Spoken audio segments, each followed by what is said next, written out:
My name's Ash. And I'm Callie. And welcome to Paved with Gold, the eating disorder recovery podcast. I want to acknowledge the traditional landowners on which we are recording, the Gadigal and Gubbi Gubbi people.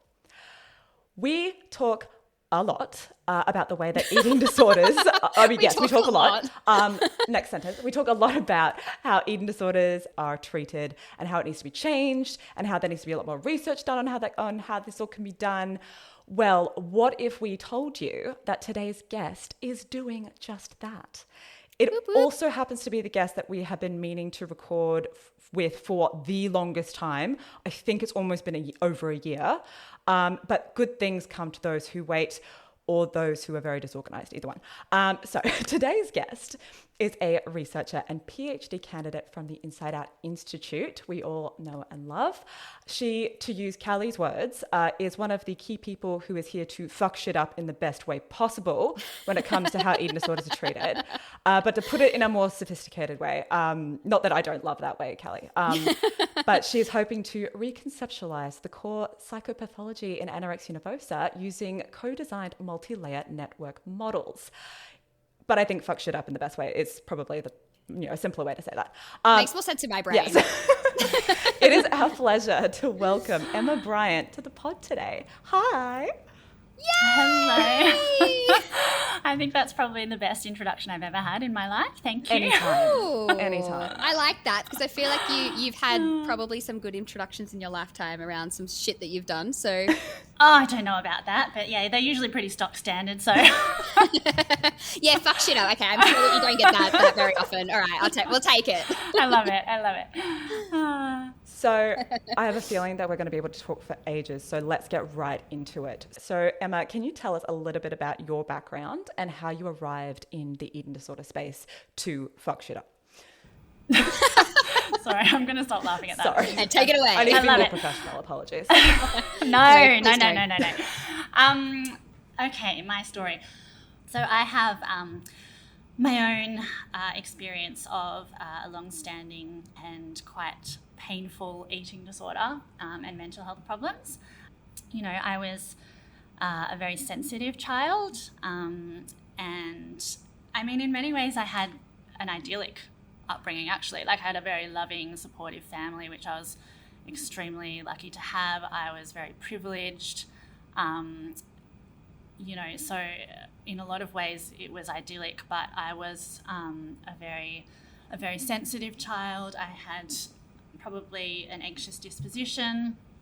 I certainly have genetic history of mental health problems, and I had a couple of experiences in my childhood which I think affected me quite a lot. So one being that I was born with a cleft lip and palate, which is quite a common-ish congenital abnormality as far as they go, but of the lip and palate structure. So I had a lot of surgeries, spent a lot of time in the children's hospital, had a lot of orthodontics, speech pathology, you know, all that kind of thing. And that had kind of, I think, a profound impact on my sense of probably difference or other and a little bit of defectiveness. And this is just to say, this is obviously language that I have come to through my experience with research and stuff. Like, I couldn't necessarily articulate it back then, but I've been able to make sense of it in hindsight and kind of what might have gone on for me. I love that you're kind of explaining it in that way, though, because I feel like it allows people to, if they're listening to this and able to kind of relate, it kind of gives them a little bit of like a bit of moments, or like it gives them a little bit of like extra explanation perhaps. So I like it that you're explaining it this way. It's really, yeah. I think it's helpful. Oh, thanks, Kelly. Yeah, I mean, I can talk more about that later because I think it's actually important to some of the other things we'll touch on. But yeah, so there was that, and then I also watched my dog get run over and killed in front of me when I was in year 2. And oh my God, I'm so sorry. That was obviously quite traumatic. So, you know, and these things, and I'm not downplaying it by any means, but lots of people have challenges and difficulties in their childhood and different situations and circumstances and what have you. They don't necessarily go on to develop an eating disorder or whatever mental illness it might be. But I think because I was a sensitive person, I had this kind of disposition towards certain personality traits that we know are often, not always, but often associated with this particular mental illness, like a tendency to internalize emotion. I hid a lot, so I think I kind of carried a bit of a sadness with me, but you would never know. Like, to this day, I know there would be people listening, if they were listening to this, who would be like, "Oh, really? You were like," because I was just so outgoing and so vivacious and just always had this like mask, always the happy one. I remember when my grandma died and I was at the funeral standing next to my other grandma, and I just like would not cry. Like, I could never cry in front of anyone. And I remember her saying to me, "Emma, it's okay, you can cry." And I was just like, so she obviously noticed it, but I was just like, no. There was just this barrier up. I just couldn't show my pain. So anyway, long story short, I obviously had this pain that I carried with me, and I think that was demonstrated in other issues that probably came out before the eating disorder. But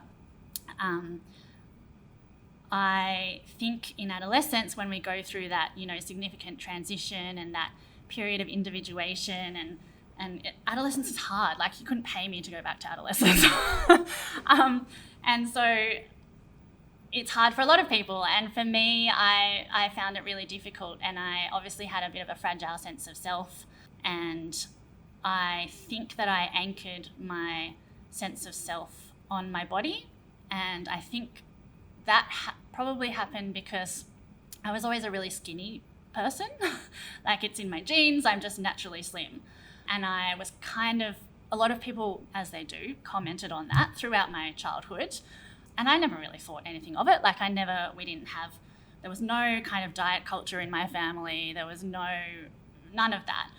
But I obviously had built this identity around being a small person.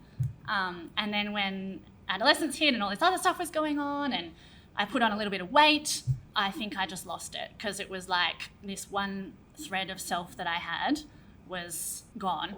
And so I just decided to stop eating. And so I did.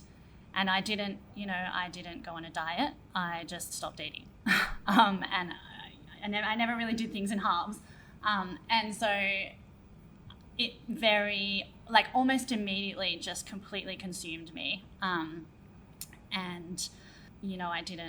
I didn't think about boys, I didn't think about schoolwork, I didn't think about careers or like socializing. I just was like obsessed with food and body weight and what have you, so it just completely consumed me. And I, was doing silly things, and it didn't really go noticed for quite a while, and I think that's partly because I was a naturally slim person. Also, it was like the 90s, early 2000s, so it wasn't really, there wasn't the vocabulary or the awareness that there is these days.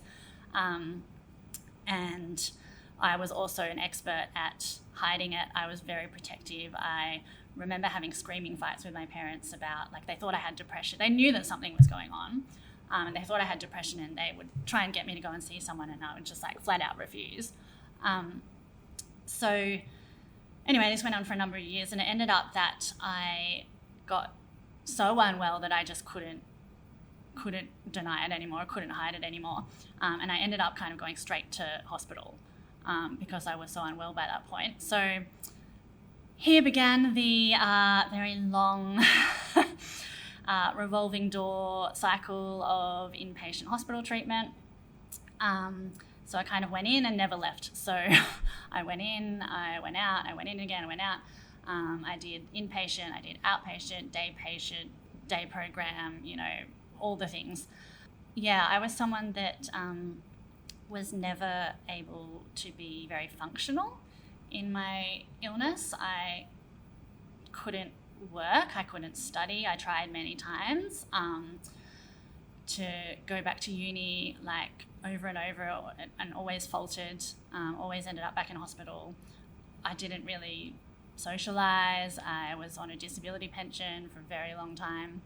I didn't even learn to drive, like things like that. I was just completely, my whole life was was illness and treatment. Yeah. Basically. I really like that you mentioned that, because I feel like for so many people they hide behind, but I'm functioning. Yeah, I was and I going to say feel the same like, thing. well, I feel like it's almost like, well, are you, like, it's almost like, are you though? Or like, I don't know. I feel like it's almost like a fallacy. Like, it's almost like I don't know. Do you know what I'm trying to say? Like, I like that you're quite just honest about that, because I feel like it's hard for people to actually admit that. Yeah. Yeah, that's true, actually. And I mean, everyone's different, you know, there are different levels of functioning. And what the thing is that what we consider functioning, you know, having a job, doing some kind of study, like whatever, having a family. Yeah. That's a very rudimentary kind of superficial idea of what functioning is, right? Totally, exactly right. But that's our society for you. But even in terms of that definition of functioning, I was just totally incapable. And actually, in a lot of ways, I think in the end that helped me, because I you know, and this is where, you know, it all just blurs into one basically, and there's no point going into the details. But what ended up happening was, by the time it got to I don't know, I was unwell for 17 years. So by the 16th, 17th year, I was kind of at a point where I was just so despairing. And I did have a very strong depressive component to my illness. Like, I was very, very depressed. I was despairing at what my life had become, but that I couldn't get out of it. Like, I desperately wanted to get out of it and I couldn't.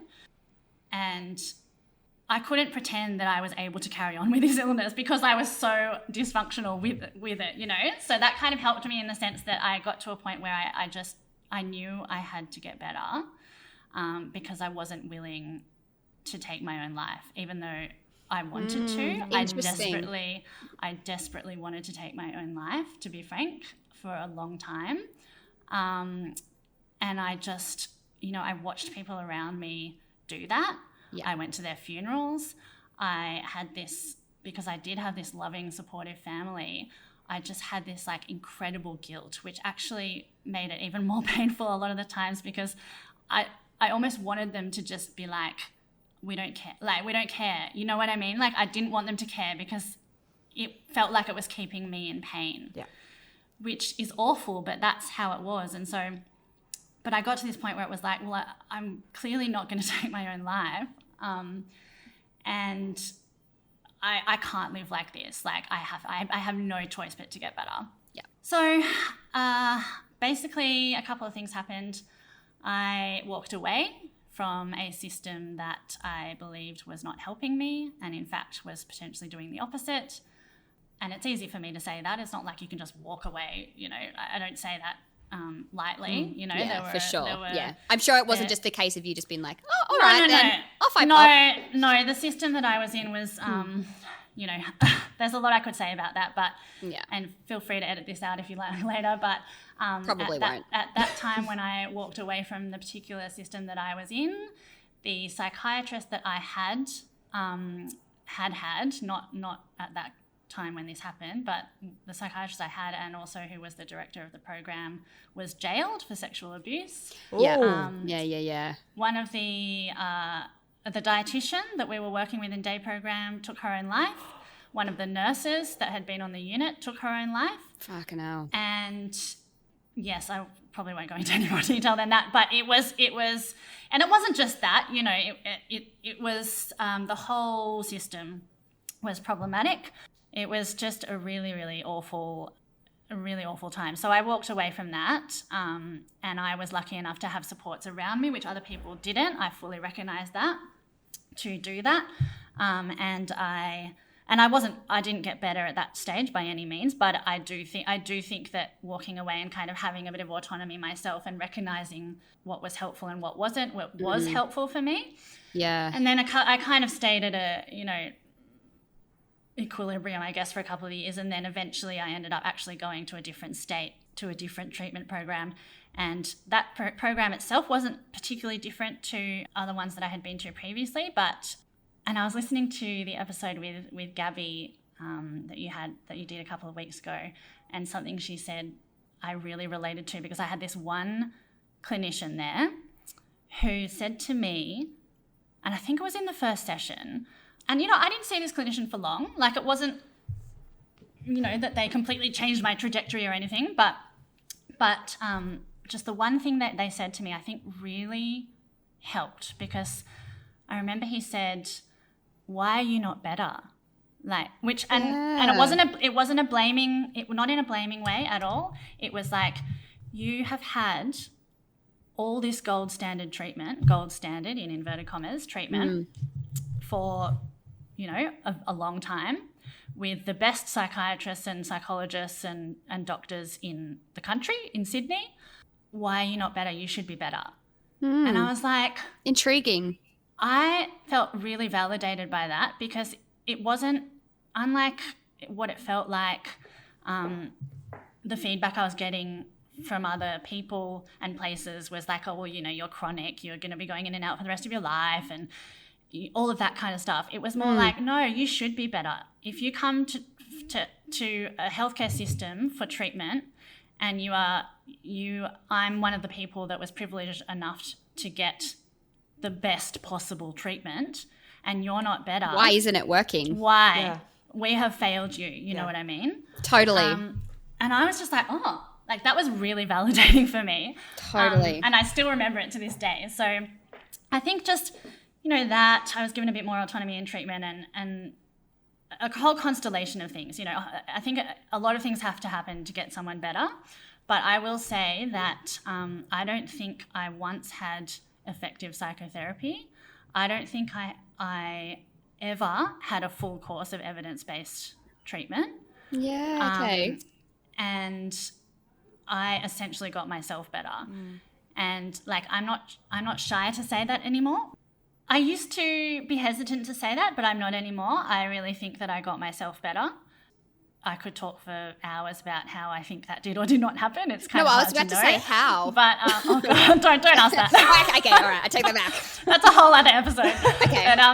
But stay tuned Sarah for part Maguire, Sarah Maguire says, I remember her speaking about anyone that goes through recovery from an eating disorder and saying, but it takes kind of sheer will, what did she say? Will, determination, and creativity. And that it's an act. It's an act of the person. And I think that's right in my case. And again, I was lucky to have a supportive family and all of that, but I essentially got myself better. So yes, so fast forward. One more thing on that, which I feel like at the end of the day is what needs to happen anyway. And maybe we can bang on about that soon, but like I feel like that's like, and it's the age of like no one else can do it for you. Yeah. You have to actually be the one that does it. Absolutely. And I think that's the case even if in an ideal world we had these fabulous effective treatments, we had wonderful, empathic, trauma-informed, like clinicians, the best possible. It's still you at the end of the day. And it's still you finding who works for you and what works for you. That creative kind of component. Yeah. Anyway, so I got myself better. I didn't go straight into the eating disorder field. I wanted to kind of have a bit of distance from it. But I also felt like, gosh, I mean,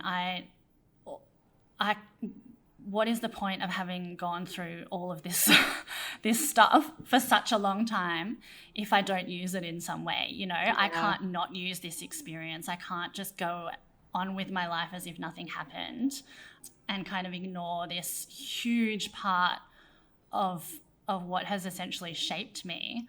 And I was like, well, I just wanted to help people basically to prevent happening to them what happened to me, which I think you guys relate to. I think that's a common thread, when you've had that kind of experience, you often just want to help people.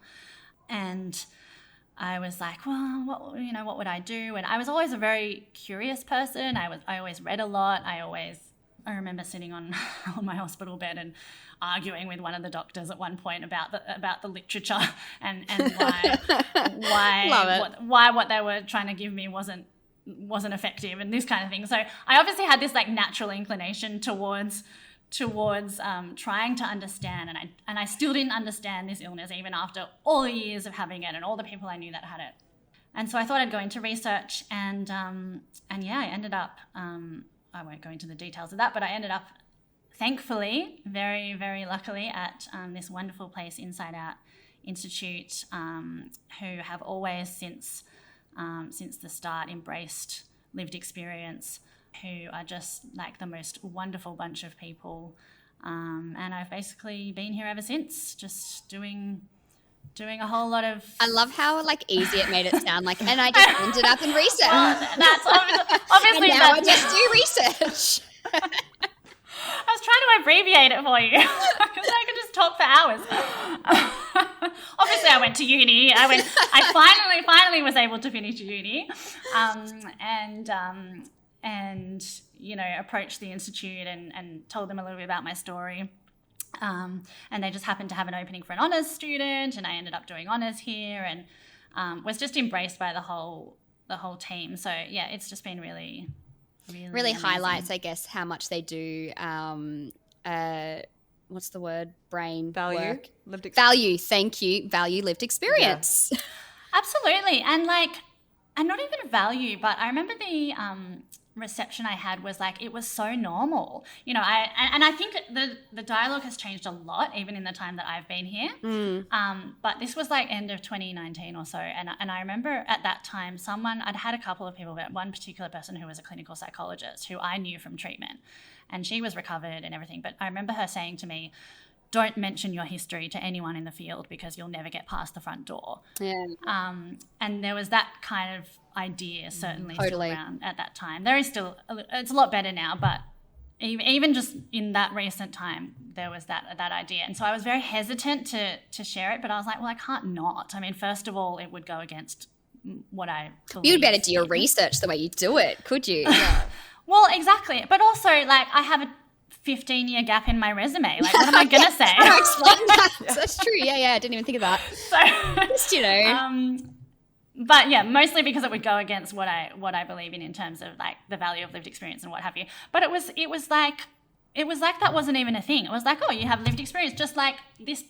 Well, I feel like it was almost like I feel like they treat it as almost like like it's an expertise, and I love absolutely. that about Inside Out. Like how it's like it's kind of almost like put that on your resume because that's like a 100%. You studied for 15 years in terms of.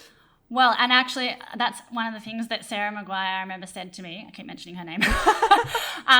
Said to me in one of my first meetings was, she said to me, "You already have a PhD in anorexia nervosa," and I was like, "Oh, that's so true." But also for someone like that's quite rare for someone in that position, like a professorial position at a university like this, an ivory tower. To really, and it wasn't just that comment, like it's the whole vibe, the whole persona was like, no, you are an expert already. So yeah, anyway. Yeah. I mean, for context, I've been working with the Inside Out Institute pretty much since its inception.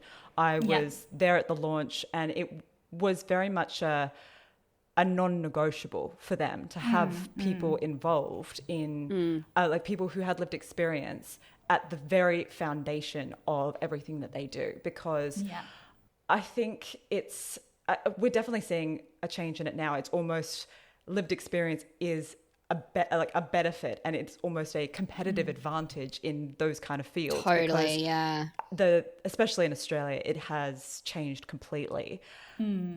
But then there's also this, so we have the lived experience on a clinician side, and then you also have the lived experience from a research perspective. And I know that when people might be listening to this, sometimes people think research takes a long time, it's boring, and maybe, I don't know. And they're thinking, why should we care about research, and why is lived experience involved in research so important? And I know this is a question that you wanted us to ask you, Emma. So here I am asking you. Full disclaimer. Please tell us. And I completely agree, is why should we care about research?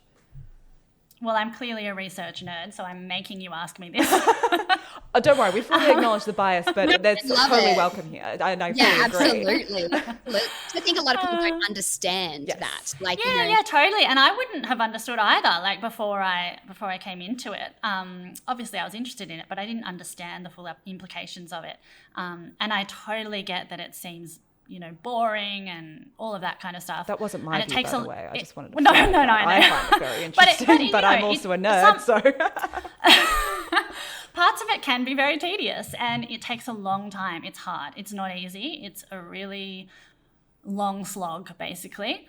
But whatever you see in clinical practice, whatever you are faced with as a individual presenting for help or for treatment, or as a clinician, or as a policymaker coming in, what you see is rooted in research. And that's because we have a model that is based around evidence-based practice. We do not give treatments to people that have not in some way been empirically tested or validated, which is a really good framework, actually, but I'm sure no one would disagree with that. So if what we are seeing in clinical practice is not working, which it's not for a lot of people with eating disorders and with a lot of mental illnesses, and if what we are seeing in clinical practice and service provision is that many, many people are not able to access treatment, able to afford treatment, able to access treatments that are suitable for their needs, then we need to understand why that's the case. The way that we answer those questions is through research. And so the first one, or actually it was the second one, the second one in terms of why many people are not able to access treatment, why people are not accessing treatments that suit their needs, why there's a cost barrier, why there's all these kind of systemic barriers in place. We did a study in not last year before, again, all the years blur into one. Post-COVID time's a vortex. COVID one of these was 2 years ago. I don't know what you're talking about. We looked at funding. That's a study that I worked on with Sarah and with Ian Hickey and a couple of other researchers in the Charles Perkins Centre. We looked at mental health funding. Just a side note for anyone listening who doesn't know who Professor Sarah Maguire is, she is the director of Inside Out Institute. She's amazing. I've been trying to get her on the pod for ages. She's just incredibly busy. Just wanted to put that in there just in case no one knows who we're talking about. I keep referring to this person. No, she's a legend. She is extremely busy. Yes. Yes, we looked at funding for eating disorders, which we know that it's highly underfunded. We know that the illness group is stigmatized, etc. But we wanted to really look into those figures, and so we kind of combed through all the data sets of mental health research funding over the past 13 years. We looked at how funding is allocated. And we found that eating disorders, or per affected individual, a person with an eating disorder gets $2.05 of research funding per year, compared to someone with schizophrenia. The figure is, I think, $176.19. And that's, obviously, you can't make comparisons. They're all underfunded. We know that. All mental disorders are underfunded. But collective rage. But the degree to which eating disorders is underfunded is just shocking, actually. Particularly when you look at the impact that it has, the prevalence, the burden, and also the fact that, the Australian government has put a huge amount of money into these dedicated Medicare items for eating disorders, which no other mental illness group has. And yet they're not evaluating the outcome of those services, which really wouldn't be a difficult thing to do. But it's like, well, we're going to put all this money into this treatment and we're not actually going to look at whether it's working or who it's working for or who's getting it or anything like that. Yes. So the first thing that I was talking about was understanding the service provision, the funding, all of that kind of thing. The second thing is that we have a problem with the efficacy of our treatments. It's not just a translation problem, because and I'm the perfect example of that, right? And I fully acknowledge that I had all the privilege in the world, and I guess my needs apart from the trauma stuff, which was definitely not met, wasn't even addressed. Basically, I didn't even know I had trauma until the year I got better. That's another story. But in terms of my needs, my capability to access treatment, both in terms of, money, geography, family support, what have you, was all there. I am the person that those treatments are designed for, and they did not work for me. And it's not just me, it's a lot of people I know. And if you look at the figures, the figures that we usually quote, so there's a very famous study done out of Harvard, Cameron Eddy and colleagues. They looked at eating disorder, anorexia and bulimia recovery trajectories over 22 years. So it's a longitudinal study. And they found that after 10 years, only 30% of people with anorexia nervosa were recovered, which is just shocking. And at 22 years, that gets slightly better. I think it was 60% or something. And I remember when that study came out, actually, when I was still unwell, or I was just kind of starting to get better. And I remember feeling hopeful when I read that study, because I was like, I hadn't had much contact with people that got better. And I remember thinking, so you can get better after 22 years. That's really good. There's still hope for me. And now, coming from where I am now, I'm like, my views on that study have completely changed. I'm like, hang on, no, that is just not acceptable. After 9 years of illness, these people, and these were people that were in the Harvard medical system, they had been accessing presumably the gold standard treatment. They were not better. So 70% of them were not better after almost 10 years. That is shocking and not acceptable. And it's meant to be that gold standard of a treatment that should be getting people better. Why is it taking that long? Yeah. Yes. And it's this one size fits all when it's not even a one size fits most. Absolutely. And that's the other thing I was going to say was that, and again, going on lots of tangents here, but since you mentioned it, Ash, when I was listening to, there's a lot of this dialogue at the moment. And when I was listening to your episode with Gabby, I was reflecting on it about how I think we often are talking about how, the treatments haven't worked for someone because they're neurodivergent or because they're in some kind of position where the treatment hasn't met their particular needs. They're non-binary or they're whatever it is. I'm like, I actually think that is still putting the onus on the person, that you haven't gotten better because of something about you. And I don't think that that's the case. I think that the treatments are not effective for anyone. Everyone, humanity is complex. We live on a spectrum. We exist on a spectrum, and everyone has things, right? And these treatments are not working for anyone, not just people at one or the other end of the spectrum. You know what I mean?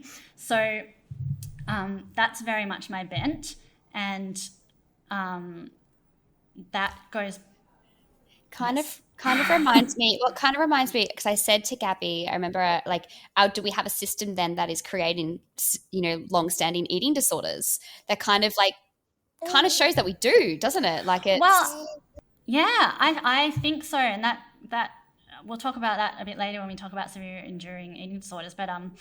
But yes, in short, I think we do. I think eating disorders are recoverable. They absolutely are.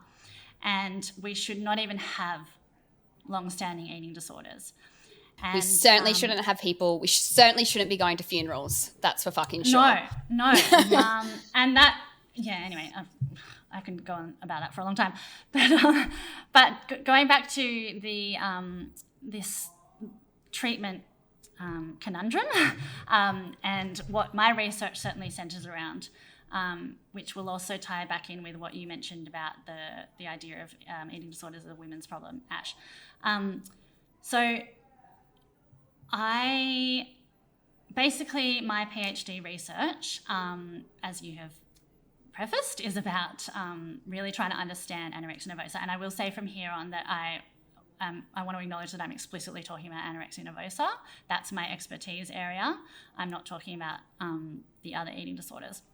I remember, can I just, quickly jump in there? I remember you explaining to me when we spoke about your research why that is. Are you able to explain why that is? Why I focus on anorexia? Yeah, because I find it really, I just find it really like such a good explanation as to why. Yeah, okay. If that's okay. Yeah, of course, absolutely. So anorexia nervosa in all of its forms is... Here's the thing. So we have, as I was saying, two problems. We have a translation problem and we have a treatment efficacy problem. When it comes to bulimia nervosa and binge eating disorder, and I'm not going to talk about the other specified feeding or eating disorders because that's just really a subclinical version of the other eating disorders. Like, let's not talk about that diagnostic blur because I don't believe in it. But anyway, in terms of bulimia nervosa and binge eating disorder, if you turn up to a healthcare service that offers the evidence-based treatment for those illnesses and you turn up at an early enough time point, you are, like I was talking about before, kind of the person, that they are designed for. Well, actually, the evidence-based treatments for bulimia and binge eating disorder are generally more effective for a broader range of people. Anyway, but I suppose what I'm saying is in the best case scenario, if you get that treatment when you have bulimia and binge eating disorder, you will more than likely get better, which is good news. That's how it should be, right? And that's not to say that there is not a problem with people accessing that treatment. It doesn't work for everyone, all of that kind of stuff. But on the whole, you have much better odds of going on to a full recovery. Anorexia nervosa, that is not the case. And so that's where my interest lies in the first instance, is that I have a real problem with this population of people not getting the help that they need and that they deserve. The second thing is that I do, and I know that some people disagree with me on this, I do hold the illnesses or hold anorexia as qualitatively distinct in a lot of ways to some of the other eating disorders. And that is partly reflected in our prevalence rates. So when we talk about eating disorders increasing, that is very true. They are increasing. But what is increasing is the spectrum of eating disorders. The numbers for anorexia nervosa have stayed pretty stable for decades. And so what we think is that there's something about this particular illness, and it might be in the biology, that only a certain percentage of people can kind of get captured by this particular illness, So we have a lot of abnormal eating behaviour in our society that is certainly increasing, but the response to that is potentially qualitatively different and physiologically distinct as well in people who then go on to develop anorexia nervosa. So I'm not sure if that's a very clear explanation No, it is. of why I have a specific interest in this topic. I also, I keep trying, we won't let you talk about your actual research because we keep interrupting your questions. I just wanted to ask, when you say anorexia, are you including atypical, which I put in massive inverted quotes because I... Yes, I am. Yes. Excellent. I love absolutely to hear this. I'm not talking about BMI, which is essentially the only distinction between atypical anorexia and anorexia nervosa. I'm talking about the phenomenon that we know as anorexia nervosa. And the phenomenon that we know as anorexia nervosa is not what is written in the DSM. I love you so much. Shocking. Which is a segue. Which is a segue. Thank you, Kathy, into that nice segue into my research. Yes. So I will officially ask the question, what is your research about? How do we... Well, it's just a carry on of the same conversation, basically. But still, what are you hoping to discover and how are you planning on doing that? feel I wouldn't be doing I'm not a journalist, but my journalistic you sound like a journalist. I'm definitely not. My husband, who is a journalist, will absolutely disagree with you on that. Shush, Adam. Shush. We don't listen to the husbands. Nah. He makes some good points sometimes. He does. I'll give it to him. He's a good egg. But I feel like I wouldn't be doing my job as a podcast host if I didn't ask the question. So now that it has been asked, please continue with everything that you were saying. Thank you, Ash. Right. Well, basically, I turned up in Sarah's office and I said, I want to understand anorexia nervosa. Sorry, just the way you put like your I'm just like before, and you're like, and now I do research, and I was like, so then I just turned up and started to like just the way. Sorry, I can't get it. It just makes it sound so like, and then I just decided to do popped it. And now up. I'm doing it. Because sometimes you just need people to just do stuff, and there aren't enough people just doing shit. No. I just love it. No. I'm sorry. Continue. Okay, well, obviously it wasn't as easy as that, but I did approach Sarah after I had been working here for a while, and I said, I want to understand this illness, which is kind of a broad thing to say. Like, you don't usually go into a PhD project and actually most PhD projects are conceived before you even turn up. Like these days people hire onto PhD projects. Like you don't just get to turn up with your own idea. So I was extremely lucky that I was able to do that. But I said, I want to understand this illness. I don't understand why these treatments aren't working, why people aren't getting better, etc. And that was kind of the whole start of it, and the start of my looking into this stuff in a proper, robust way, rather than just observing from the outside without kind of any proper empirical research. So I started looking into it, and I started looking at how psychological treatments are developed, and we don't really think about it that much when we turn up to treatment. We just accept that the doctors know what they're doing and the treatments have been around and they're valid and all of that kind of thing, if we even think about it at all. But the way that psychological treatments are developed essentially is, they are predicated on this idea of core features of illness or core psychopathology. So usually it's a person or people,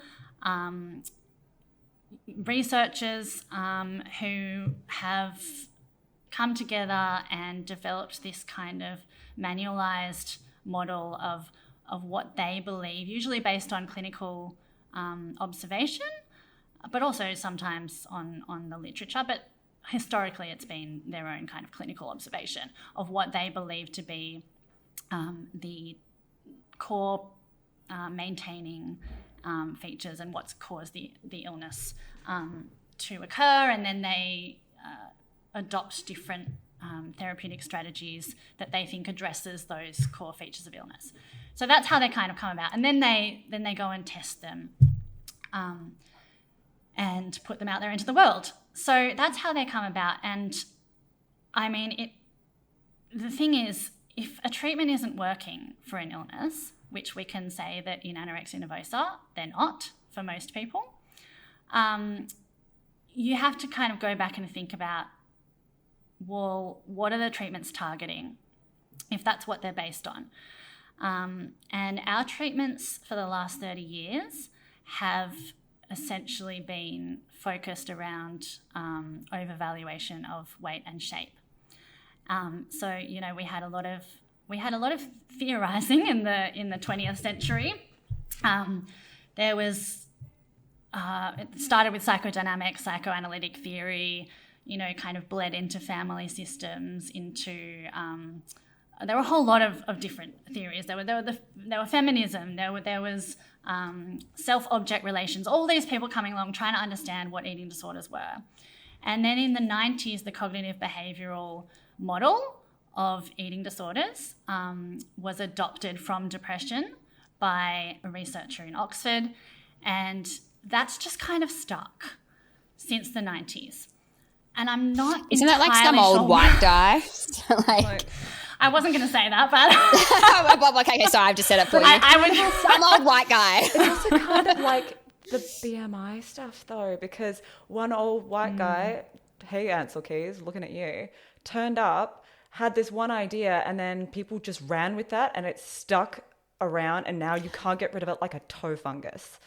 Well, it's even like you said, Like a toe fungus. It is. It's so hard to get rid of toe funguses, and people just keep using this shit, and it's just like, okay, maybe can we look at something else? Keep using these same creams, and like Well, it's just not working. And the thing is that, I mean, there have been other treatments developed, right?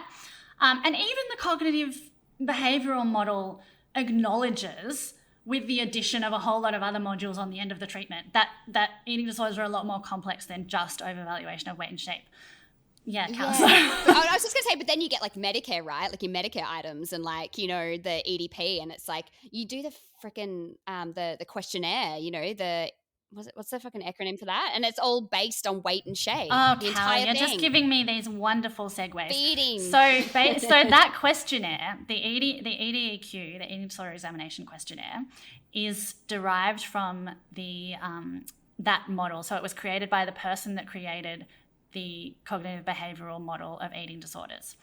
And that questionnaire is not only used in treatment everywhere, it's used to access the Medicare items, it's used to evaluate people before and after treatment. It's also used in our research, right? So all the research that you look at, is this just in Australia or around the world? No, everywhere, Okay. everywhere. Yeah, cool. I thought so. It is quite standard. I mean, there are other instruments and people do use them here and there, but by and large, the standard, what we call patient-reported outcome measure that people use to report on the efficacy of their research and on their treatments is the EDEQ. Yeah, it's funny you say that, because I remember when like filling the EDEQ in to get, you know, to refresh, I guess, my EDP, my eating disorder plan. I remember my psychologist would just be like, just lie. Like, you just need to write these down, because you know, as I was coming to the end of my treatment and I was actually recovering, you know, I wasn't having these, you know, obsessions with my shape and my weight as much as I used to. It was very, you know, I guess times it was very prevalent, but I shifted away from that because, you know, I had trauma that I needed, you know, all of this other stuff was present. So then it was like, that stuff wasn't as, you know, but I remember my psychologist being like, just fill it in as if it is, so that the EDQ the EDP can be refreshed. And that's the perfect example of how those symptoms are the epiphenomena. And it's just wild to me that the whole conceptualization of the illness has become about that. And that's partly to do with our society at the moment, which is what I'll go into next. But this, you know, I always say to people, you know, we all know in theory, you know, anyone who knows anything knows in theory that eating disorders aren't about weight and shape. You know, there's something at the core of it. Like any mental illness, especially like addiction, you know, there's some kind of damage to the person, right? We know that in theory. And yet we still, all of our treatments... But we have the EDEQ. Like... Exactly. And all of our treatments and all of our research is still based around this idea of these cognitions about body shape and weight, and that's extremely problematic. And the other thing that I would say, and this is where I really go on my bent, and where I probably differ a little bit from some of your other guests, is the that soapbox is yours. is that this conversation about body image is hugely problematic, in my opinion. I am nodding my head furiously. We talk about it ad nauseum, and don't get me wrong, like, it is absolutely an important aspect of the society that we're living in. It's really important to have positive body image. We need to think about diet culture. We need to think about weight stigma. 100% I agree. But when we conflate the two consistently with eating disorders, particularly anorexia nervosa, again, I'll acknowledge that I'm mostly talking about anorexia nervosa, it perpetuates this idea that is what eating disorders are about. Continues that incorrect narrative. Mm-hmm. Yeah, so I log on to like my Twitter or my LinkedIn or whatever, and I see even from all the organizations and it's body image, and it's body image awareness, and it's body positivity prevention programs in schools and whatever, which are great in their own right, don't get me wrong. Yeah. Totally. For sure, but it's not the same. But it's not going to conversation. stop an eating disorder because an eating disorder is not about that. An eating disorder is a response to what I call damage to the self, usually. And the other thing is that, like, the body in eating disorders is vitally important. I totally get that, but not in the way that we talk about it. It's not about, you know, loving my body and thinking that whatever weight I am, I look beautiful, or what. Or even, you know, I love what your body can do for you, which has its merit again. Yeah, again has its merit, but it's not it. And it's also kind of somewhat ableist as well. Very ableist. So I say somewhat, I meant very. But also it doesn't open to any sort of nuance either. And I mean, this is from listening to people like Kai Schweizer, who we had on the pod. And he was saying, you know, especially when the way that trans and gender diverse people, the treatment that they experience is looking at sort of body image work. It's, if that person has gender dysphoria or some sort of, there's not any realignment, they can't look at themselves in the mirror. How damaging to do body image work. It is actually, yeah, exactly. Doing body image work, actually forcing them to stand there and confront their body can be incredibly harmful and doesn't work. And then you also having, I was actually just listening to another episode that Aubrey Gordon has been on, which of course we love her. And she was saying, what about the people who, like, I'm looking in front of the mirror, I can love my body all I want, or I'm totally, yeah, sure, my body is, like, there's no disconnect with people saying, oh, you're not fat, you're beautiful. First of all, it didn't say I was ugly. Second of all, yes, I am fat. No, it's not what I'm seeing isn't real. It absolutely is real. Now what? It's about fat liberation. It's about fat rights as human rights and those kind of things. They're all completely different. And by equating body image as like tying it to anorexia nervosa, they are two completely separate things and has such level of nuance that you can't talk about the two in the same conversation. Yes, absolutely.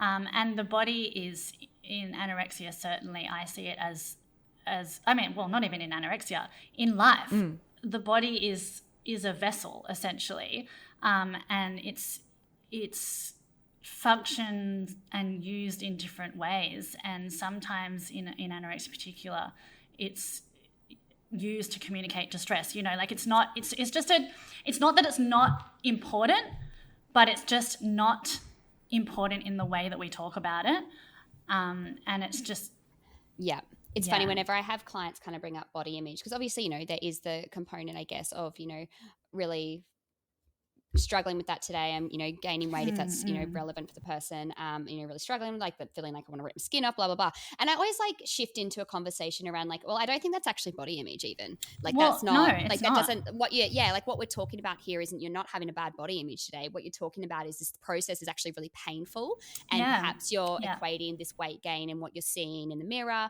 or, you know, the feeling that you're getting, with your body, to it actually represents something different. Like, that's not actually, if we talk about body, it's not body image at all. You don't have bad body image. You're trying to tell me something. You're trying to, your body's telling you something.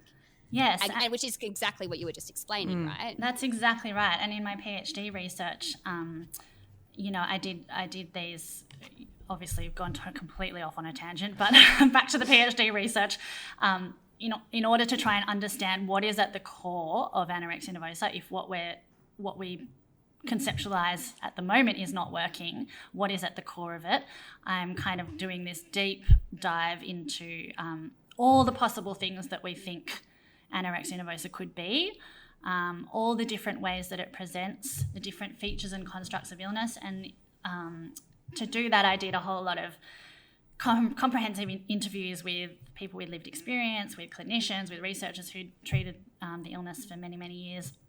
And these interviews that I did with my participants were just so incredibly rich, and speak to exactly what you're talking about, Callie, is like this, because I really interrogated, like I certainly touched on this idea of overvaluation of weight and shape and body image, and I really interrogated with them what it is about the body in their experience of their illness that is so difficult.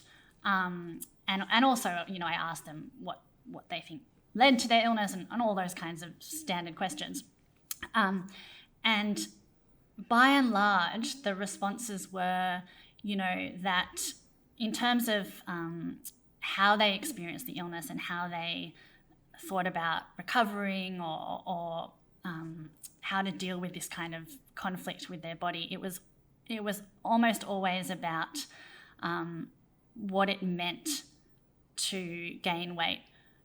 Nothing to do with what they looked like.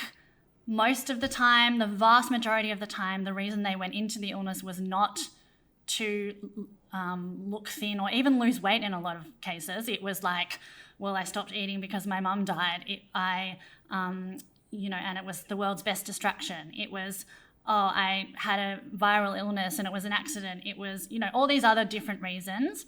And the act of gaining weight or not even gaining weight, but just eating was like all of that stuff comes up. All of those emotions that you've been pushing down, that self that you've kind of created as a barrier is being dismantled because you've created this like scaffold of illness, and the act of eating or recovering is like a threat to your existential self, A conversation I've had with a lot of clients is around like what like if they gain weight, it means that they're going to become more womanly, and what that means for them. And, like if they get their period, what does that mean for them? And if they have like these, I guess your body looks a particular way, then,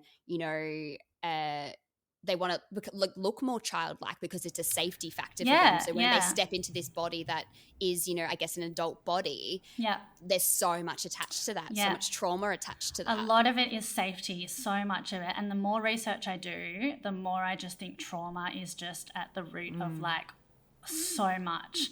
Not always, but just so much. It definitely plays a significant role, I would. Yeah. Like, we can talk about body image until the cows come home, honestly. Like, it's one of my favorite topics because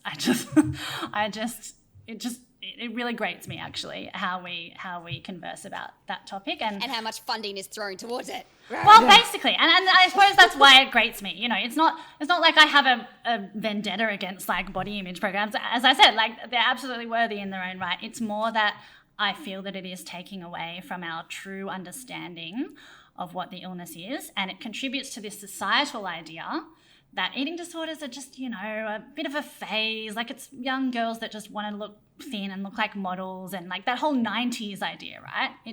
It continues that idea. So I have a real problem with that. The other thing that I am certainly interested in is, through my own experience, through all my conversations with people that I was in treatment with, but also through my research and PhD, is the power of this illness. I think that we don't pay enough credence to that.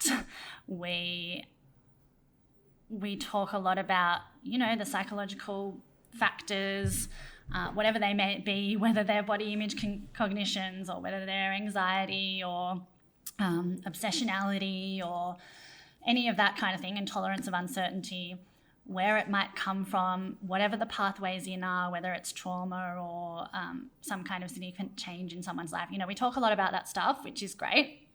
I think the conversation that we have missed for decades is how powerful this illness is and how addictive it is. So I'm very interested in addiction as a model for this illness, because if you ask me and if you ask pretty much all of my participants, and it was certainly not me prompting it, it is highly, highly addictive.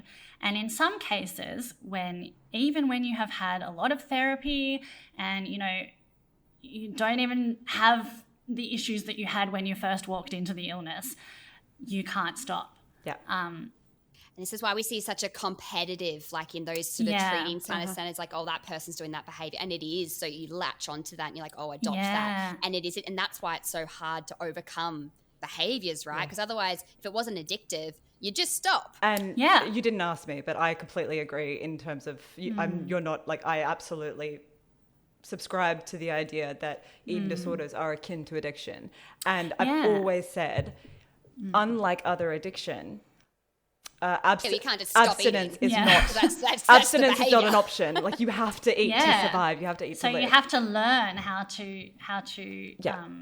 eat to survive. Yeah. But in terms of the treatments and how we conceptualize treatment, I just think that even if we had this amazing treatment that was way better than what we have now, you still need to address that highly addictive component. And I just think that the way our treatment models even work, like this kind of once a week with a psychologist, or even if it was whoever it was, once a week with anyone and with a dietitian, or this idea of going into some kind of more intensive treatment and then leaving to nothing, which is also another issue that I could talk for a long time about.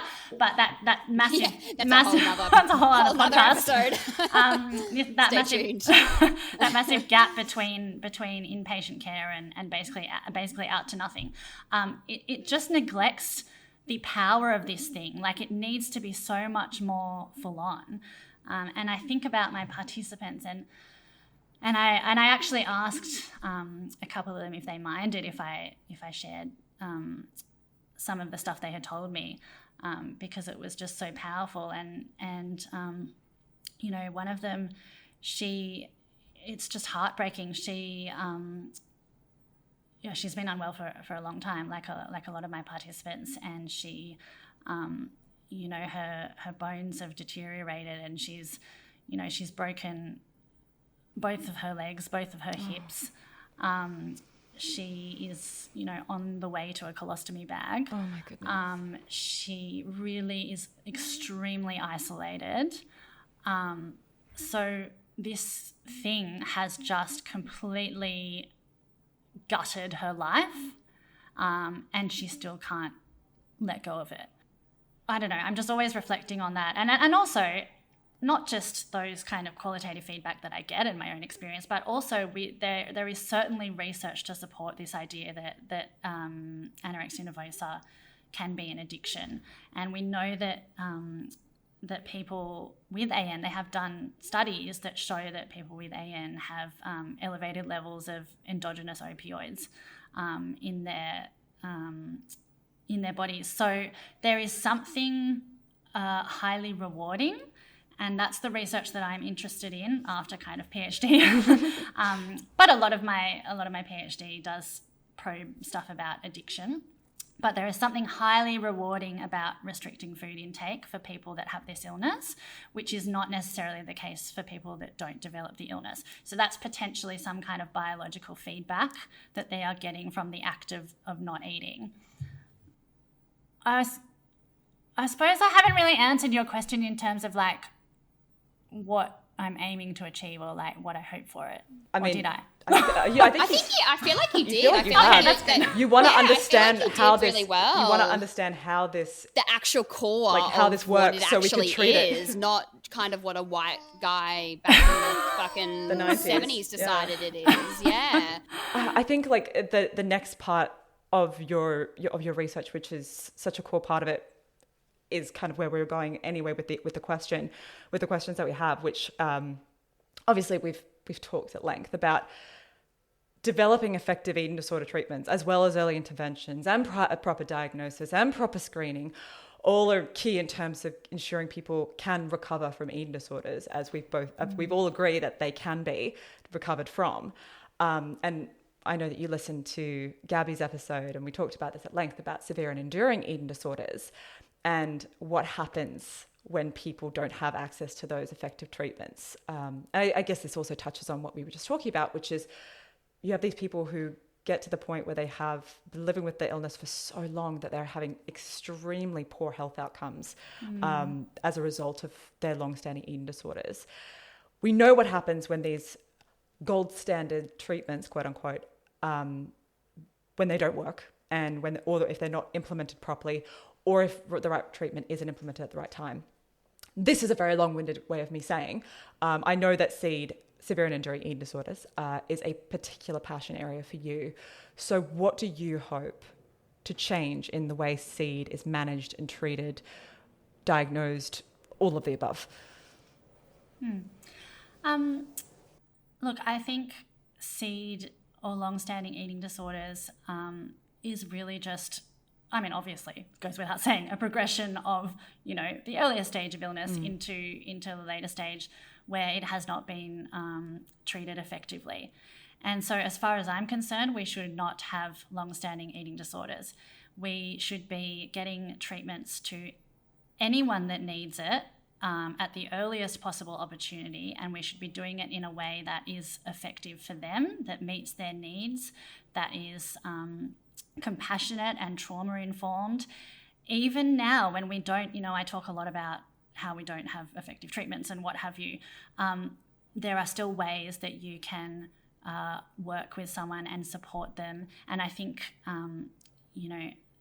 we've got lots and lots of really brilliant clinicians and a more diverse range of clinicians that are doing really, really great work in this area now, and really trying to individualize and kind of think outside the box. So it's not that it can't be done, but it is unacceptable that we don't have like standard effective treatments that are available to anyone that needs them in the health system now. And in my ideal world, long-standing eating disorders would not exist. We certainly wouldn't have a medical system that created them as well. Well, exactly, yes. And 100% yes. I think that this cycle of offering people treatment, when it is offered, offering it in a very intense way and then withdrawing it almost immediately so that that person is left to nothing, creates a severe and enduring cycle. Why the fuck do we do that? Like, I feel like it's... I was waiting for that. I was just like... Oh, my God. She had her own mic drop moment where it was just like, and this is what I think of that. Like, well, I just like, it just... And I love, Cal, how you just say what I'm trying to say. I'm trying to say in a very diplomatic way, and Cal just like says it how it is. And it's true. Why do we? Because even if you take the human element out of it, even if you didn't give a crap about the person, the economic, like if I think about politicians and government and what their primary interest is, which is money, is like, this is the biggest waste of money. So you're creating a cycle. Like, you're creating people going in and out and in and out when we can just like go in and not have to like fucking go back in. It's not even governments. Like, if I think about private healthcare companies. Yes. And I think about the amount of money, because a lot of eating disorder care in this country is delivered through private facilities. If I think about the amount of money that even myself, and I actually did calculate it last year when I spoke in Parliament about money. Oh my God, how much was it? How much was it? Well, I can't remember the exact figure in terms of the I would hate to do that. what my health fund had paid to hospitals, but the overall figure of what my eating disorder had cost me was over $1 million. Yeah, just for me. Yeah, I'm not shocked. Not shocked. Yeah, but like a large proportion of that was money that healthcare funds had paid into private hospitals. And so when I think about, because it's like $5,000 a night. Yeah, it's something obscene. So this whole model where people are just going in and out for years, and I still have people I know that were inpatient with me that are still going in and out of those places. Same. Same. Is like obscene. So like, maybe it's not working. So why would you keep doing that? Like, it just makes no sense to me. Like. But anyway, back to severe and enduring. So yes, in an ideal world, the illness would not exist at all. And if I have anything to do with it, we're going to change that. But it still exists. So in the meantime, in terms of the way that it's treated, I think we just need to look at the person as an individual, because that's exactly what they are.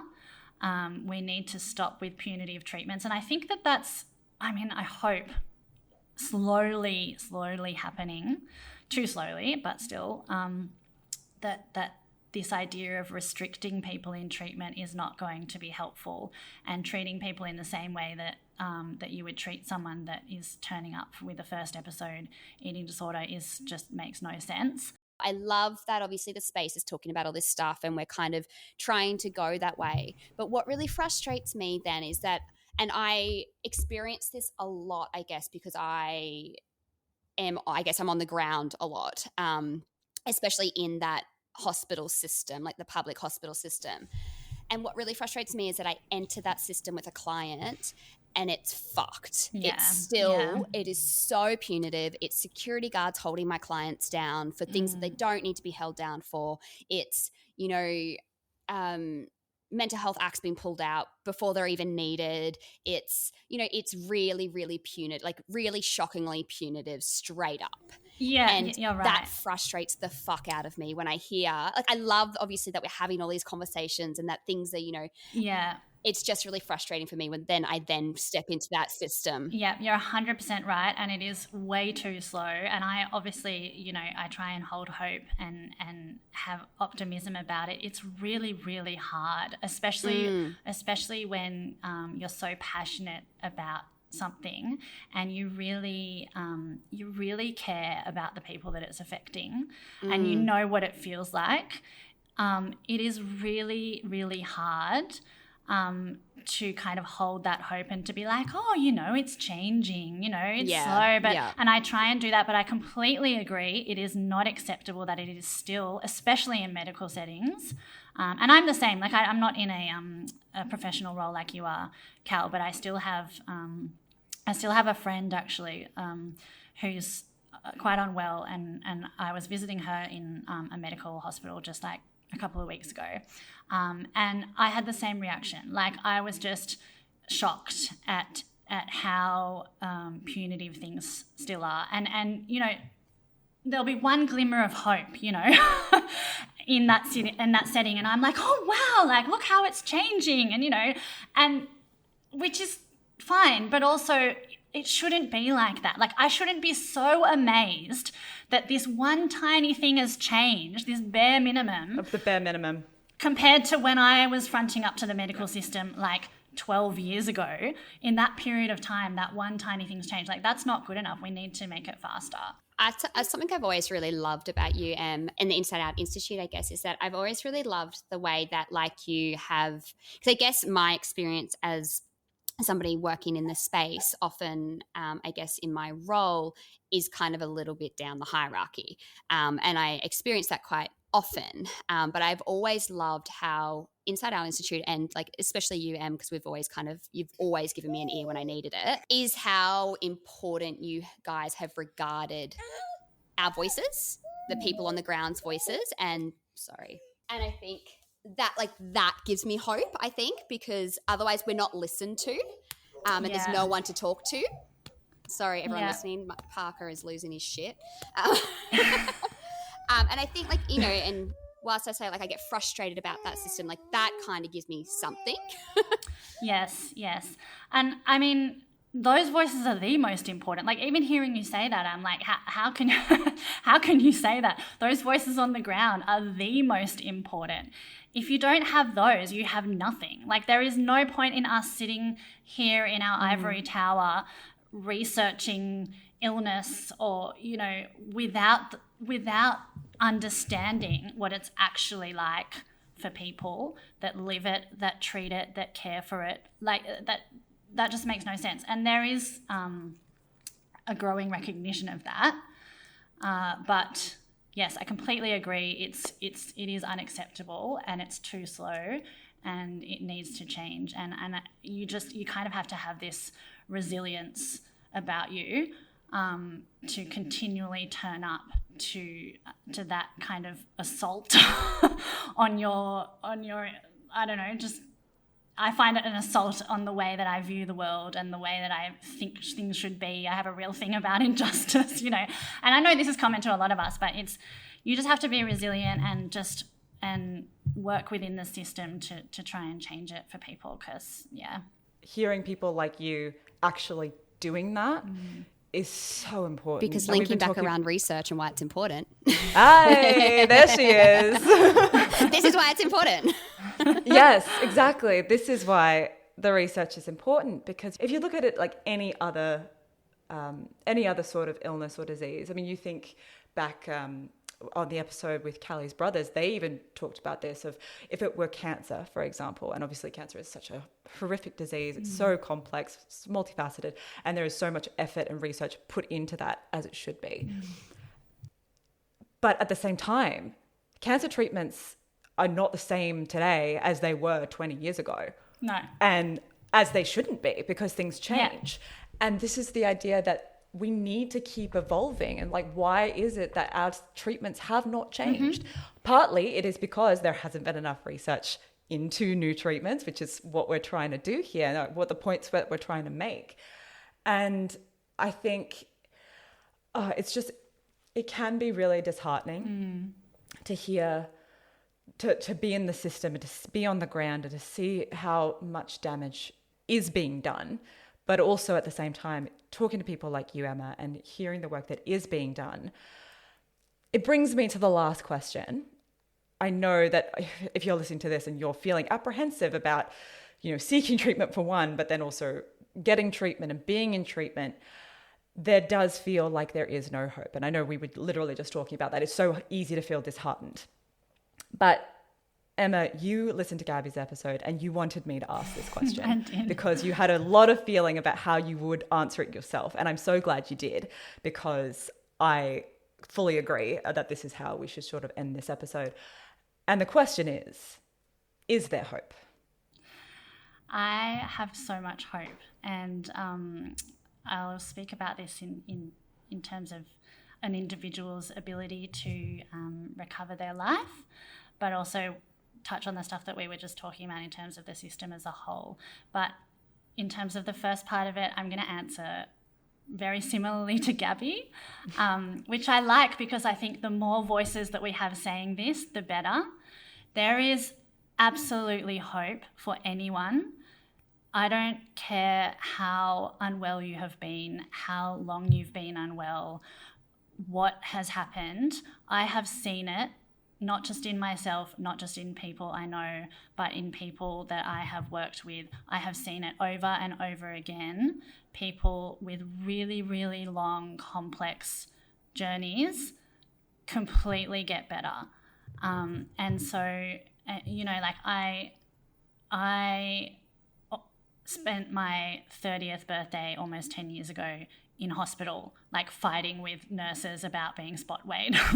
And I was just so despairing at that time at what my life had turned into.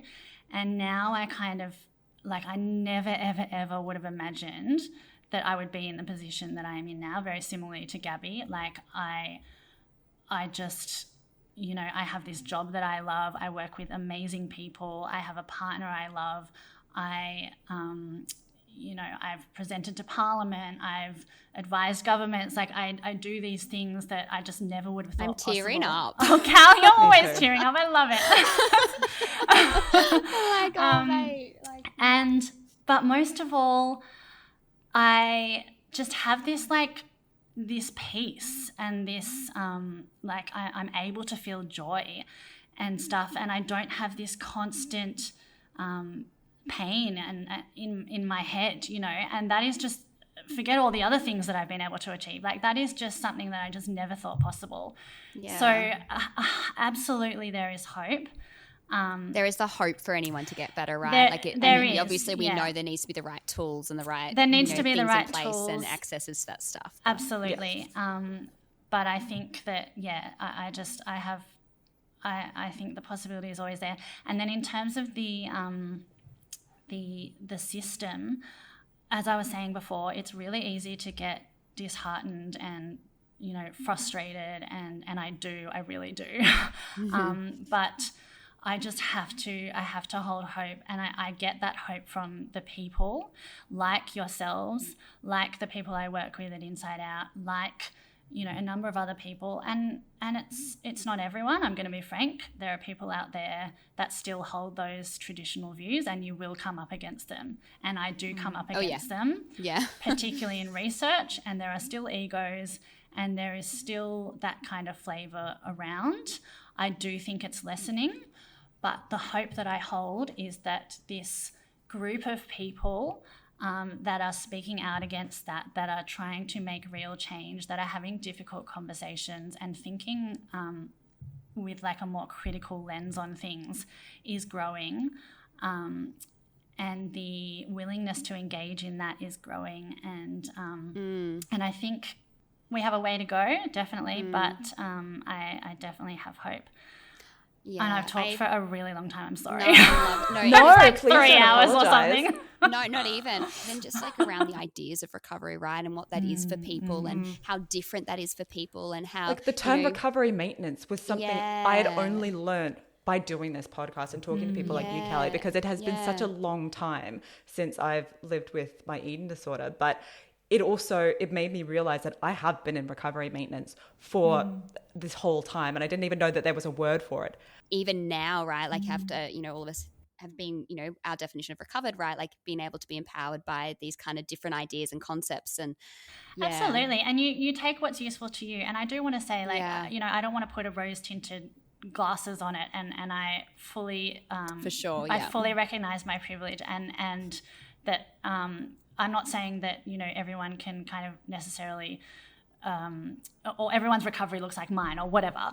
Everyone's different, sure. But I believe that there is hope for every single person to get to a point or a place in their lives that is different from the pain that is the eating disorder, whatever that looks like for that person. Yeah. If anyone listening to this takes away something from this episode, although have you been listening? Come on, there's plenty to take away. No, one key thing that why we wanted you on this podcast as well, Emma, is apart from just being badass. I mean that too, which kind of gets to my point. It is my point. Is that we talk, Kelly and I, and everyone that we've spoken to talks a lot about there needs to be change. This is what needs to happen. This is the power of lived experience. This is what people need to be listening. People are listening. People like Emma, people at the Inside Out Institute, things like that. People are listening. Change is happening. It's slow. It needs to be faster. It needs to be more funded.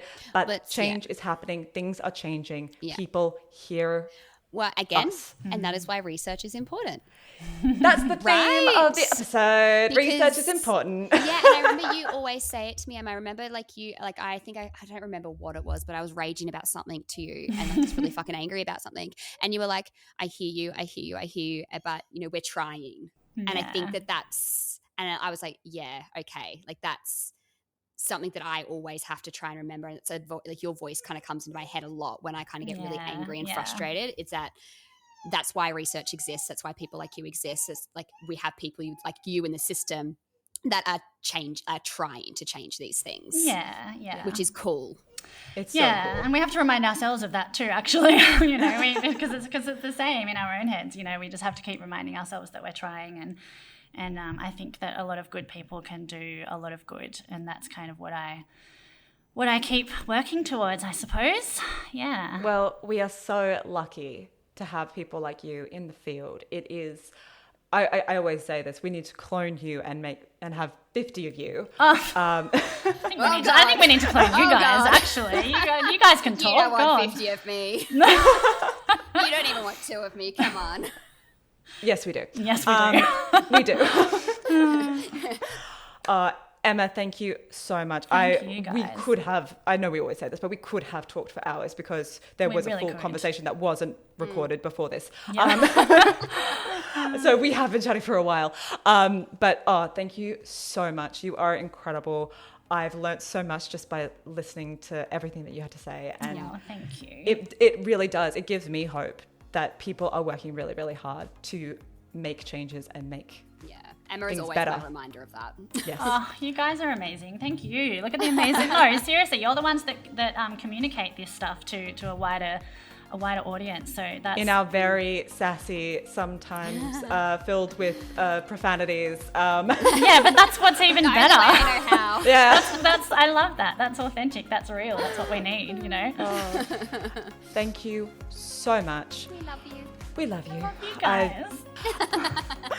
That's all for today's podcast. Thank you so much for listening. Don't forget to hit that subscribe button so you don't miss an episode. And if you like what you hear, please consider giving us a 5-star review. Parker does. He does. Yeah, that's great.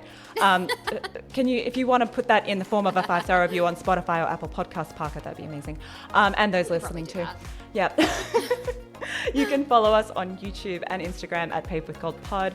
Send us an email at pavedwithgoldpod@gmail.com or visit our website, pavedwithgoldpodcast.com. All of those links will be in the show notes along with extra resources. And until next time, stay safe and we'll talk to you again soon. Bye. Bye.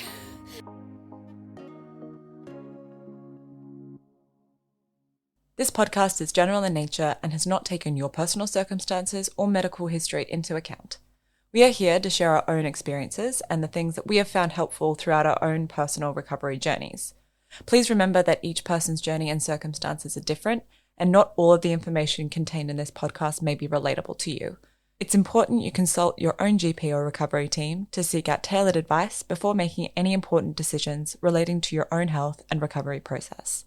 If you have found any of the content in this episode distressing, please contact your care team or a medical professional.